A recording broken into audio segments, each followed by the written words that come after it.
ஆகவே இந்த நிந்தை, அவமானம், கேவலம், பரியாசம் பண்ணப்படுதல், தூக்கி எறியப்படுதல், உதாசனப்படுத்தப்படுதல், சில நேரத்தில் வார்த்தையினால் காயப்படுத்துவாங்க, செய்கையில் சில பேர் கிஃப்டெல்லாம் இருக்குங்க, பார்வையிலேயே நம்மளை கேவலப்படுத்துவாங்க. பார்த்துருக்கிறீங்களா? அதெல்லாம் வரம் பெற்றவரால் மாத்திரமே முடியும். அல்லேலூயா. அவங்க பார்க்குற பார்வையிலே நம்ம இந்த நெருப்புப்பட்ட புழு மாதிரி என்ன செய்யணும், அந்த அளவுக்கு நம்ம கேவலப்படுத்துறவர்கள் உண்டு. பார்வையில், வார்த்தையில், செய்கையில். இதுக்கு நீங்களும் விதிவிலக்கல்ல. அந்த பாதை வரும் பொழுது சோர்ந்து போயிடாதீங்க. தேவன் அதை நமக்கு நியமித்திருக்கிறார். அல்லேலூயா, அல்லேலூயா. ஆண்டவர் இயேசு அந்த பாதையில் வந்திருக்கிறாருங்க. அவர் மனுஷன் அந்த பூமியில் வந்தப்ப அவரும் நிந்தை சகித்தார், அவரும் அவமானத்தை சகித்தார்.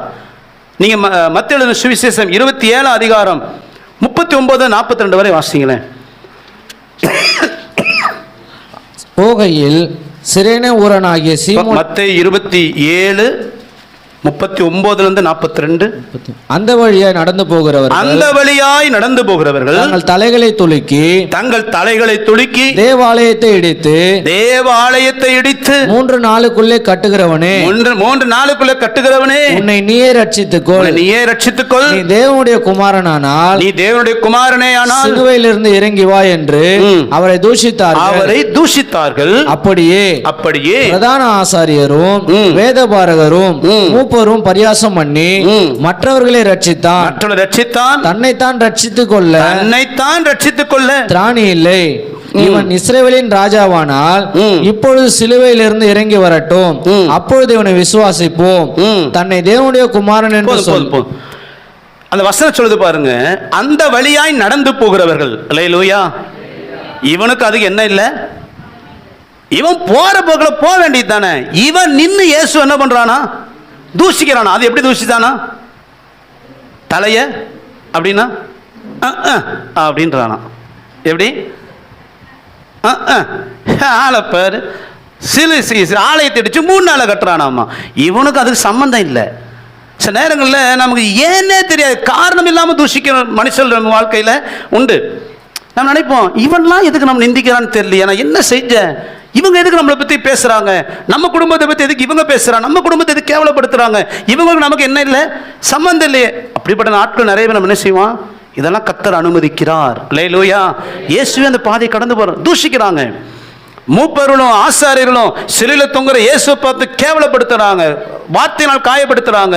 இயேசு ஒருபோதும் வாக்குவாதம் பண்ணலை, முறுமுறுக்கலை, பழி வாங்கலை, காது கேளாதவளை போல் அமைதியாக இருந்தார். அல்லேலூயா. இயேசு அந்த பாதையை கடந்து போனார். அவரே அந்த பாதையை கடந்து போறாருன்னா நம்ம கட்டாயம் அந்த பாதை உண்டு.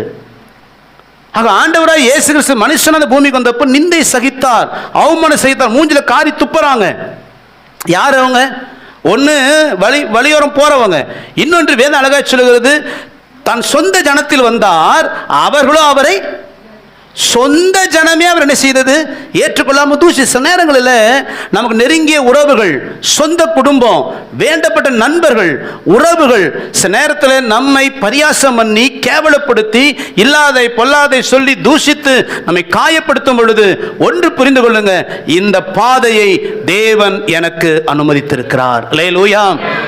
வேதத்தில் பரிசுத்தவான்கள்லாம் பாருங்க அந்த பாதை கடந்து போனாங்க. தாவி சொல்றார் பாருங்களேன், வாசிங்க சங்கீதம் 35:15 வாசிங்க. ஆனாலும் எனக்கு ஆபத்துண்டான போது அவர்கள் சந்தோஷப்பட்டு கூட்டம் கூடினார்கள். நீசரும் நான் அறியாதவர்களும்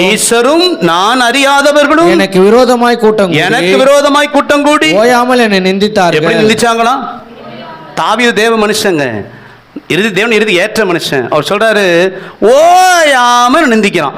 அது எப்படின்னா, எனக்கு ஆபத்துண்டானதோ சந்தோஷப்பட்டு என்ன செய்தாங்களாம், இவனுக்கு வேலையே கூட்டம் போடுறது தான். என்ன செய்யறது?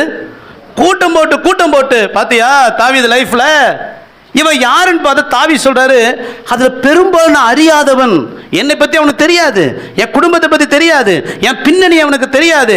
அவனுக்கு ஏதோ கிடைச்ச 2 விஷயத்தை வச்சுக்கிட்டு கதை, திரைக்கதை, வசனம் எல்லாம் போட்டு கூட்டம் கூடி ஓயாமல் என்ன செய்யறாங்க, நிந்திக்கிறார்கள். தேவ மனுஷன் தாவீது பாதையை கடந்து போனாருங்க. சில நேரங்களில் இப்பெல்லாம் கூட்டம் கூடியெல்லாம் பேசுறது இல்லை, வாட்ஸ்அப் குரூப்லையும். இன்னைக்கு அப்படிதான். முதல்ல கூடி பேசுறான், இப்ப கூடி பேசுறது இல்லை, எல்லாமே ஆன்லைன்ல. ஒருவேளை அப்படியே உங்களை காயப்படுத்த நிந்திச்சாலும் அது ஏதோ ஒரு புதுமை நினைக்காதீங்க. தேவ மனிதர் கடந்து வந்த பாதை. அல்லேலூயா. இன்னொன்று யோபுவை பாருங்களேன். யோபு 19 அதிகாரம் முதல் 3 வசனத்தை வாசிங்க. யோபு பிரதியுத்தரமாக நீங்கள் எந்த மட்டும் என் ஆத்துமாவை வருத்தப்படுத்தி வார்த்தைகளினால் என்னை நொறுக்குவீர்கள். இப்போது 10 தரம் என்னை நிந்தித்தீர்கள். நீங்கள் எனக்கு கடின முகம் காண்பிக்கிறதினால் உங்களுக்கு வெட்கம் இல்லை. யோபு சொல்றாரு, எந்த மட்டும் ஆத்துமாவை வருத்தப்படுத்தி வார்த்தையினால் என்னை நொறுக்குவீர்கள். யோபுவை எதில் நொறுக்குனாங்களாம்? இதுக்கெல்லாம் கிஃப்ட் வேணும். இதுக்கெல்லாம் என்ன வேணும்? கிஃப்ட் வேணும். யோபு சொல்றாரு, அவன் சிநேகிதர் வந்திருக்கிறாங்க. எதுக்கு வந்திருக்கிறான்னா யோபு விசாரிக்க தாங்க வந்திருக்கிறான். யோபு உனக்கு என்னவா ஆச்சுன்னு கேட்க வந்தவன் யோபு சொல்றான், போதும் நிப்பாட்டிங்க நீ பேசுறது. நீ பேச உள்ளமெல்லாம் என்ன ஆகுது? உடையது. 10 தடவை நிந்தித்தீர்கள். யோபுவோட வேதனை. சில நேரத்தில் நம்ம வாழ்க்கையில் அப்படி வேதனைகள் வரும். நிந்திக்கிறதும் தூஷிக்கிறதும் பரியாசம் பண்ணுறதும் கேவலம். இதெல்லாம் நான் ஏன் சொல்கிறேன்னா, தேவ மனிதன் பாதையை கடந்து போனார்கள். ஆண்டவராகிய இயேசு கிறிஸ்து பாதையை கடந்து போனார். நமக்கும் அந்த பாதை உண்டு. அது புதுமை அல்ல, நாம் கடந்து போகத்தான் வேண்டும். அல்லேலூயா.